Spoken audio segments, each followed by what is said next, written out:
السلام علیکم دوستانو. شربت ګلې ته ایټالیا پناه ورکړه. د زرغونو او ویشونکو سترګو لرونکې شربت ګله چې د افغانستان د روانې غمه ییزې سمبول ګڼل کېږي ایټالیا ته رسېدلې ده او د هغه هیواد حکومت پناه ورکړه. شربت ګله هغه مهال په نړیواله کچه مشهوره سوه چې مشهورې رسنۍ نیشنل جغرافي په 1915 کال کې د هغې انځور پر خپلې مجلې خپور کړی و. هغه مهال شربت ګله 12 کلنه وه. د پنجشنبې په ورځ د ایټالیا لومړي وزیر ماریو دراګي دفتر وویل شربت ګله د دغه هیواد پلازمینه روم ته رسېدلې ده.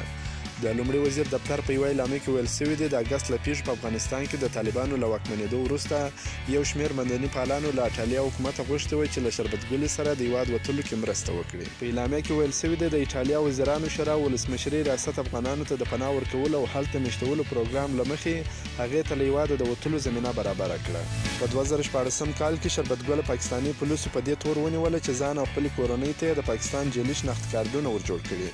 د شربت ګلې تر نیول کېدو وروسته پراخ غبرګونونه راوپارېدل. د افغانستان حکومت په تېره پاکستان کې هغه مهال د افغانستان سفیر ډیپلوماټیکې هڅې پیل کړې. د دې ترڅنګ یو شمېر کسانو په ټولنیزو شبکو فیسبوک او ټویټر له لارې د نوموړي د خوشي کېدو لپاره کمپاین وکړ چې په پایله کې نوموړې خوښه سوه او د افغانستان ولسمشر محمد اشرف غني هرکلی وکړ. د افغانستان ولسمشرۍ ماڼۍ کابل پلازمینې کې نوموړي ته د کور ورکولو اعلان هم وکړ.